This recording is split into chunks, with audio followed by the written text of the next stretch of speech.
Aujourd'hui, je voudrais vous partager, alors j'ai des notes, j'ai beaucoup de notes parce que c'est un sujet qui est assez complexe et je voulais absolument rien noter, rien oublier, pardon. Je voudrais vous parler des 3 points clés, des 3 éléments sur lesquels il faut absolument que vous focusiez quand vous allez lancer votre entreprise. Ce qu'il faut comprendre aujourd'hui, c'est que lorsqu'on décide de créer son entreprise, que ce soit en ligne ou en physique, que ce soit avec pignon sur rue, on va finir par passer une tonne de temps à faire des choses qui très sincèrement ne sont pas utiles. Choisir quel type de nuance de rose, de bleu ou de magenta qu'on va pouvoir utiliser pour son logo, passer une tonne de temps sur le logo n'a très sincèrement pas d'intérêt et il y a peu de chances qu'une personne vous achète votre offre ou votre accompagnement à cause d'un logo ou grâce à un logo. Personnellement, je n'ai absolument jamais vu ça. Donc il va falloir regarder 3 étapes. Je vous ai prévu aujourd'hui de parler de 3 étapes et vraiment le but c'est un plan super simple qui va vous permettre d'optimiser votre approche du marketing pour pouvoir lancer et développer votre entreprise. Alors quand je dis lancer, on part de l'endroit où vous êtes. Le but, c'est pas une vidéo qui est pour les débutants, c'est pas un podcast qui est pour les débutants. Le but, c'est vraiment de focaliser sur des actions spécifiques et qui vont vous permettre de scaler, de faire évoluer votre entreprise le plus rapidement possible. Alors la première partie, c'est bien sûr cibler les bonnes personnes. J'en parle extrêmement souvent, travailler le persona. Ne le faites pas de façon chirurgicale dès le début. Moi, j'ai eu des personnes qui ont passé une tonne de temps à dire « je ne sais pas à qui s'adresse mon offre, je ne suis pas assez spécifique ». Oui, il faut être spécifique, mais c'est quelque chose qui va pouvoir évoluer avec le temps. Donc dans un premier temps, vraiment fixez-vous, par exemple, si vous adressez plus à des hommes, à des femmes, ou plutôt à des hommes et des femmes, mais qui ont une certaine problématique ou des personnes à qui vous allez résoudre un problème. Pour ma part, par exemple, lorsque j'accompagne des entreprises, généralement, c'est que ce sont des entreprises qui ont essayé plusieurs choses sur Internet et en fait, ça n'a pas fonctionné. Elles ont essayé les stratégies de Pierre, Paul ou Jacques et en fait, rien n'a fonctionné dans ce que ces personnes ont mis en place. Donc, ils viennent me voir avec une expérience globale, des stratégies globales. Ils me partagent ce qu'ils ont fait et moi, mon super pouvoir à moi, c'est de dire « Ok, tu as fait ça, ça, ça, ça, ça. Nous, ce qu'on va faire, c'est ça, ça, ça, ça, ça, puisque pour ton expertise, c'est bon. » Donc, je sais à qui je m'adresse. Je m'adresse à des entrepreneuses, puisque je ne travaille aujourd'hui en consulting en tout cas, qu'avec des entrepreneuses. Je m'adresse à des entrepreneuses qui ont une expertise, qui sont bonnes dans ce qu'elles font, mais qui n'arrivent pas à trouver des clients. Elles veulent trouver des clients grâce à Internet pour pouvoir dégager du temps dans leur vie tous les jours parce qu'effectivement, elles sont entrepreneuses, mais elles ont une vie derrière et souvent une vie très riche. Donc, définissez dans un premier temps la bonne cible et dans la bonne cible, il y a 3 choses qu'on va devoir regarder. La première, effectivement, c'est votre cible. Qui est-elle? Un homme, une femme, son âge, où elle habite, son mode de vie, sa problématique. Mais sur cette audience-là, il va falloir ensuite trouver où aller les chercher. Puisque quand vous allez créer un message, si ce message est bon, eh bien, vous devez augmenter la visibilité de ce que vous faites. Si vous faites des vidéos, des posts ou un podcast, eh bien, tout simplement, il va falloir trouver comment augmenter la visibilité de ce que vous allez faire. Créer une page Facebook et juste mettre son post et attendre que les choses arrivent, c'est la meilleure façon de faire en sorte que votre entreprise ne marche pas. Quand vous avez déterminé votre cible, quand vous avez déterminé où est-ce que vous pouvez aller pour être en contact avec votre cible, eh bien, on va tout simplement engager votre audience. Et oui, ce que vous faites, c'est une conversation avec votre audience. Vous n'êtes pas juste là pour partager du contenu et dire voilà, moi je fais ça, moi je fais ça, moi je fais ça. C'est vous aujourd'hui. Vous allez effectivement partager un contenu, mais n'hésitez pas à dire aux personnes qu'est-ce que vous en pensez. Est-ce que vous avez déjà essayé autre chose? Quelle est votre problématique? Avez-vous des questions? Vous devez absolument rester en contact avec votre client idéal et surtout être en interaction. Aujourd'hui, vraiment avec Internet et encore plus avec l'arrivée de l'intelligence artificielle, on perd la connexion avec les gens. Moi, je sais que je peux passer une journée entière à discuter avec ChatGPT ou avec le GPTs que je me suis créé. Donc, ChatGPT, c'est une intelligence artificielle avec laquelle on peut échanger.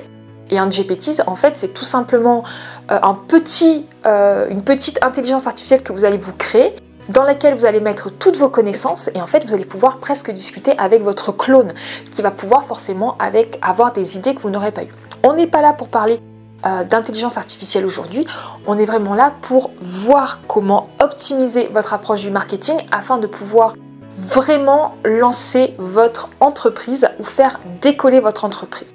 Donc vraiment la première étape, c'est à qui vous vous adressez, qui est votre client idéal, où est-ce que vous allez le rencontrer et comment le faire entrer en connexion avec votre message. Vraiment ultra important. La deuxième chose, alors quand vous allez avoir fini la première étape, d'accord, eh bien vous allez commencer à vendre. Et c'est uniquement à ce moment-là qu'on se met à optimiser son offre et beaucoup d'autres choses. Donc, focalisez vraiment la toute première étape de votre entreprise, de votre développement. C'est pas améliorer son produit, changer son logo, chercher ceci, chercher cela. C'est multiplier les actions pour être en contact avec votre audience, mais surtout pour les engager et qu'ils aient l'impression, même si c'est pas en synchrone, c'est pas exactement en même temps, pour qu'ils aient l'impression d'échanger avec vous. À partir du moment où vous aurez trouvé le bon message, la bonne façon de communiquer pour entrer en contact avec votre audience, et ça vous le saurez quand vous aurez vendu, puisque la vente c'est vraiment l'action qui montre que votre message est aligné avec votre audience. Donc à partir du moment où vous aurez vendu, vous allez pouvoir passer à l'étape 2 qui est celle de l'amélioration. Donc au niveau de l'optimisation de votre offre, là aussi il y a 3 étapes. Je vous ai fait quelque chose de très simple, 3 grosses étapes. Dans chaque grosse étape, il y a 3 petites étapes. Donc la deuxième étape, c'est l'optimisation de l'offre, l'optimisation de votre produit, que ce soit un produit physique, un accompagnement, une formation. Vous allez augmenter la qualité. Vous allez créer un produit que vous allez vendre à un certain prix. Il sera bien sûr pas au prix de la version finie, parce que la version finie, vous allez pouvoir l'améliorer avec vos premiers clients. Vos premiers clients vont vous dire il manque ça, il manque ça, il manque ça.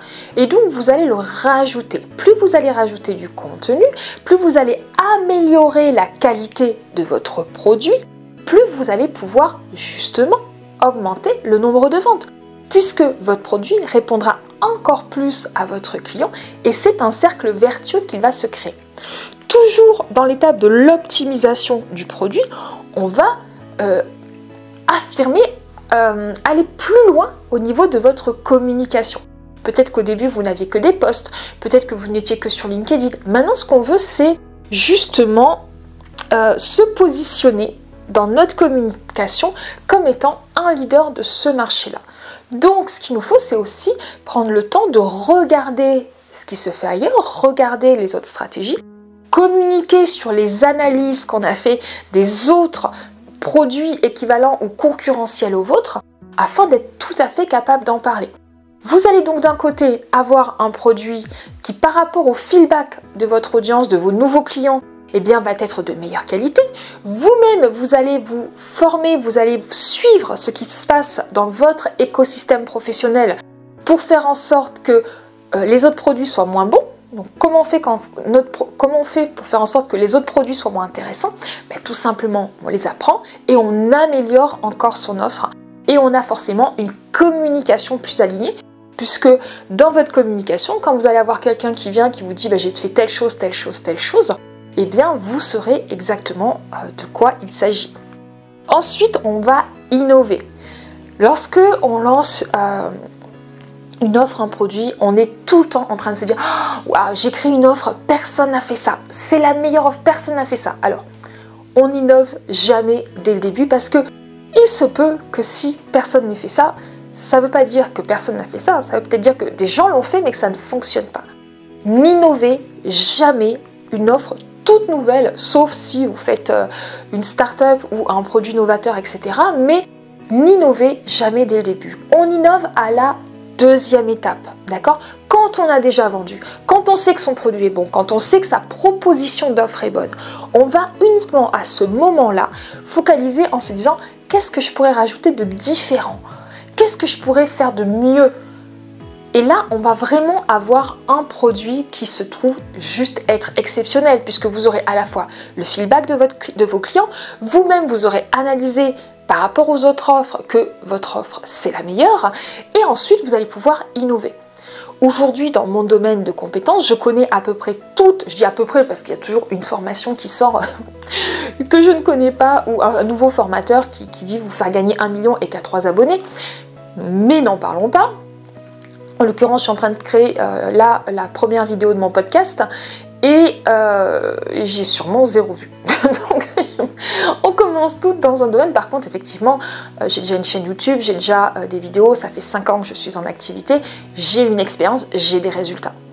Donc effectivement, tout le monde commence à un moment, c'est pas parce qu'on a 3 abonnés sur YouTube qu'on n'a pas eu de résultats, mais c'est des fois un bel indicateur. Donc voilà, là on a validé votre client idéal. Ensuite, on vient de valider votre offre et même de la faire évoluer pour qu'elle soit encore meilleure. Et c'est uniquement à ce moment-là qu'on va commencer l'étape 3. Donc l'étape 3, c'est créer un processus de vente. Ne vous embêtez pas dès le début à vouloir faire des coachings de groupe, des formations avec plusieurs personnes, etc. Faites du one-on-one, tout le temps, one-on-one. Découvrez votre client, soyez en connexion avec lui. Très sincèrement, tout seul, vous pouvez gérer 3, 4, 5 clients.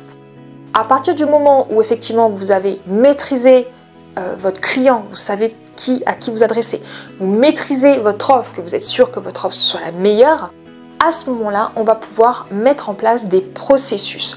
Donc, il y a plusieurs types de processus de vente, mais nous, ce qu'on veut, c'est mettre en place un processus qui soit efficace et qui vende. Alors, il y a plusieurs techniques. La plus simple, celle de départ, c'est que je vous dirais de mettre en place un tunnel de vente.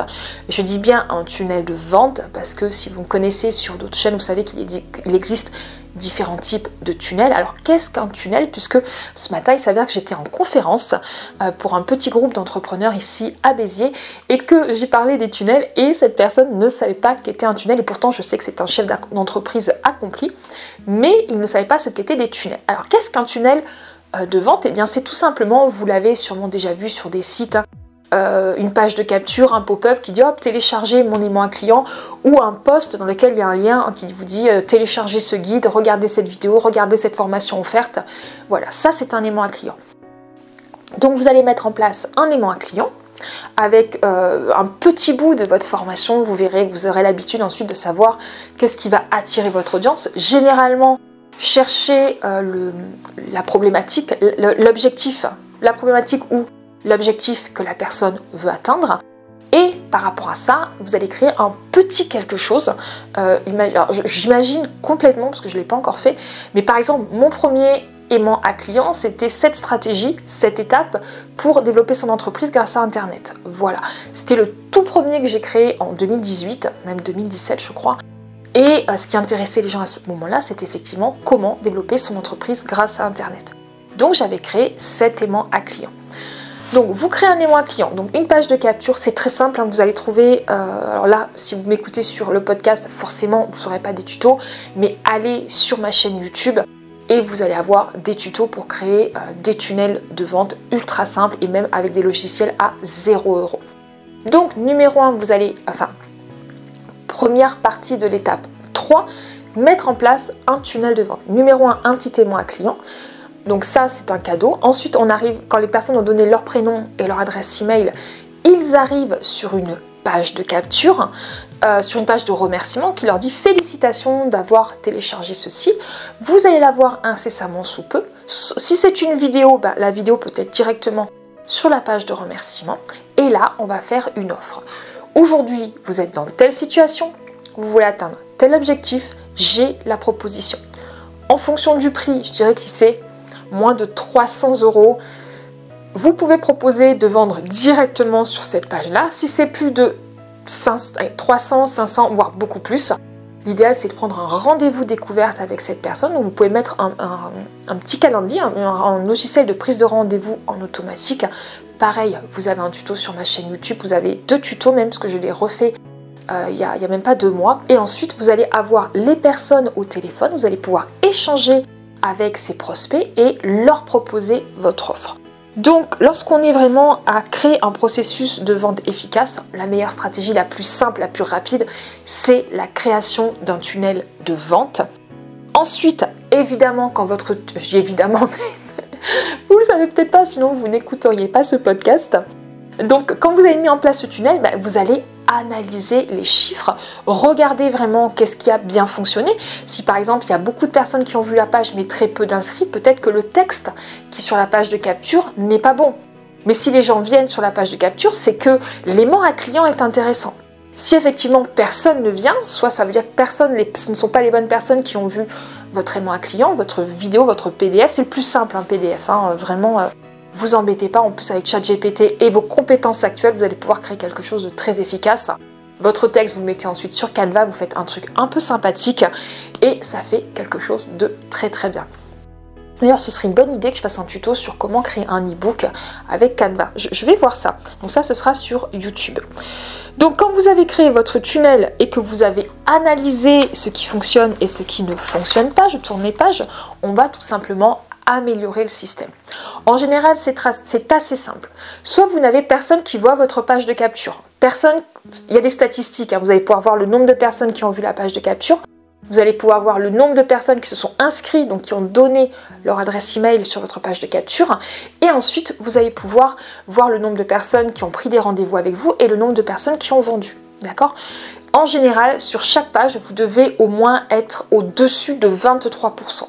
Donc, vous avez 23% des personnes qui vont voir votre page de capture qui vont s'inscrire.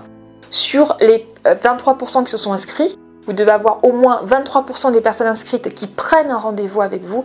Et ensuite, sur les personnes qui ont pris un rendez-vous avec vous, vous avez à peu près 23% de personnes qui vont acheter avec vous. Donc, il suffit de faire un petit calcul et de suivre ces chiffres. Donc, si effectivement, vous avez peu de personnes qui sont venues voir votre page, eh bien, ça veut dire que votre aimant à client n'est pas bon. Il faut le changer ou changer le titre. Si vous avez beaucoup de personnes qui viennent sur votre page de capture et qui ne s'inscrivent pas, ou qu'il y a peu de personnes inscrites, eh bien c'est que le texte de la page de capture n'est pas bon. Si vous avez des personnes qui s'inscrivent, qu'on est bien dans les 23%, mais que vous avez très peu de personnes qui prennent le rendez-vous, eh bien ça veut dire que le texte qu'il y a sur la page de capture, la page de remerciement n'est pas bon, il faudra l'améliorer. Et si en dernier effet, effectivement, vous avez très peu de ventes, et bien tout simplement c'est que votre offre et votre façon de vendre n'est pas bonne. Dans ce cas-là, je vous invite à suivre une formation de closer. On en trouve assez partout. Déjà, regardez un petit peu, assez partout, c'est pas français du tout. On en trouve un peu partout. Donc, pensez à regarder ce qui se fait. Et déjà, vous allez trouver beaucoup de choses sur Internet et ensuite, éventuellement, prendre une formation. Je pourrais vous en conseiller en privé quelques-unes, pas en public, parce que je ne suis pas rémunérée pour ça et je ne veux pas faire de partenariat.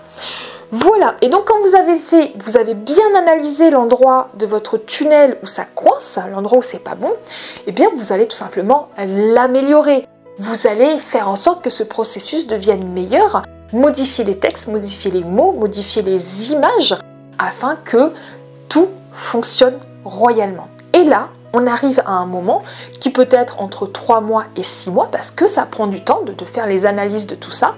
Entre le moment où vous lancez votre entreprise et le moment où vous lancez sur Internet et le moment où vous avez les premiers vrais résultats, ça peut durer. Alors il y a des gens qui vendent de suite, et il y a des gens qui vendent en 3 à 6 mois. En général, si vous vendez si vous vendez pas en 3 à 6 mois, il faut revoir tout le processus et écouter les conseils que l'on va vous donner. Parce que moi j'ai eu des clientes à qui j'ai donné des conseils en disant voilà, ça ne fonctionne pas parce qu'il faut faire ça, et que les personnes me disent non, ça ne me va pas. Ça, c'est entre vous et vous, le conseil est donné.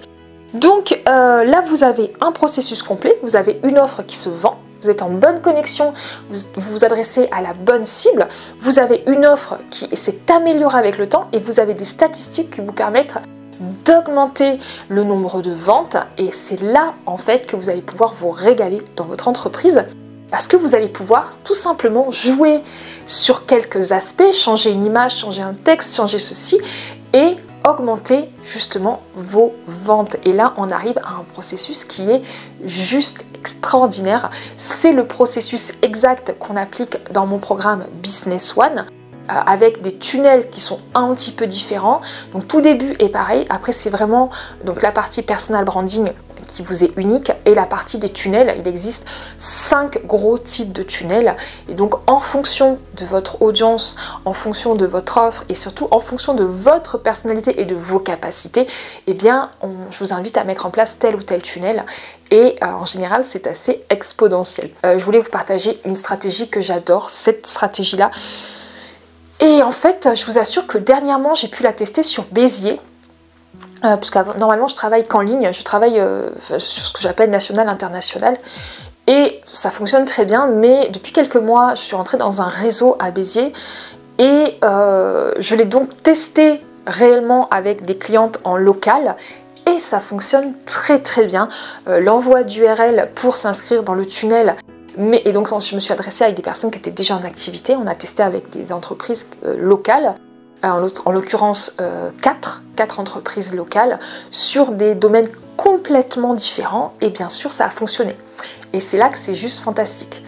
Voilà ce qui concerne ces 3 clés pour le succès de votre entreprise.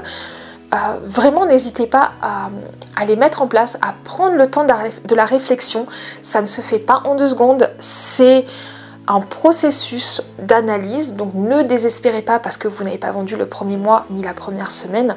Ça peut demander du temps. Pour ma part, lorsque j'ai lancé mon entreprise, j'ai mis 6 mois. Alors j'ai pas eu mes premiers clients en 6 mois, mais j'ai mis à peu près 6 mois à être rentable.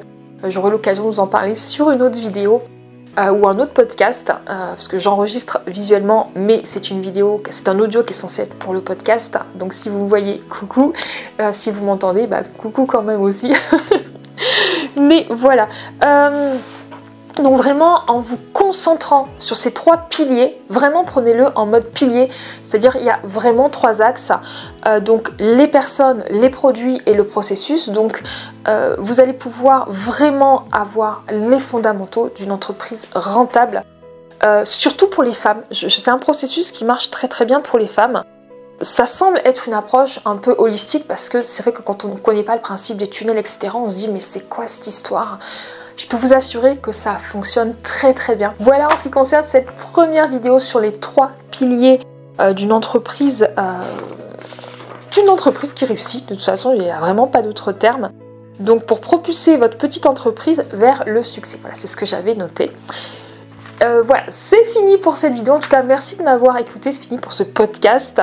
Merci de m'avoir écouté. N'hésitez pas à mettre un like, n'hésitez pas à partager le podcast. Il est tout nouveau et j'ai vraiment envie de vous faire découvrir ma passion, puisque ma passion, c'est vous. Votre marque, c'est vous. Et quand on est une femme chef d'entreprise, on est la meilleure... Le meilleur élément en fait pour le déploiement de son entreprise, on est la vitrine de son entreprise et je pense qu'apprendre à communiquer sur qui on est, je tiens les pages, hein, c'est pour ça que j'ai qu'une main, apprendre à communiquer sur qui on est et comment entrer en connexion avec les gens, ça va vraiment vous aider à développer quelque chose d'ultra puissant et à la fois de très doux. Vous n'allez pas forcément vous mettre la pression. Nous, en tant que femmes, on se met très facilement la pression. On a beau faire du développement personnel, etc. Voilà, c'est quelque chose sur lequel on a tendance à... En fait, nous, en tant que femmes, quand on monte une entreprise, c'est presque notre nouvel enfant. On a envie d'y passer du temps, on a envie de le modeler, on a envie qu'il soit parfait. C'est pas forcément toujours l'idéal. Fixez sur les 3 axes que je vous ai dit, les 3 piliers fondamentaux pour vraiment faire décoller et voir bien décoller votre entreprise. C'est personnellement ce que je fais et ça fait maintenant plusieurs années que je suis en activité. Et puis voilà, j'essaye de nouvelles choses. Vous voyez là, j'ai toute mon entreprise qui fonctionne et pourtant je me lance sur les podcasts pour tester de nouvelles choses. Allez, on va arrêter pour aujourd'hui. Merci d'avoir écouté ce podcast, cette vidéo en fonction de où vous êtes. N'oubliez pas, votre marque c'est vous. Vous êtes le pilier, la réussite de votre entreprise. Je vous dis à très bientôt dans la prochaine vidéo, prochain podcast.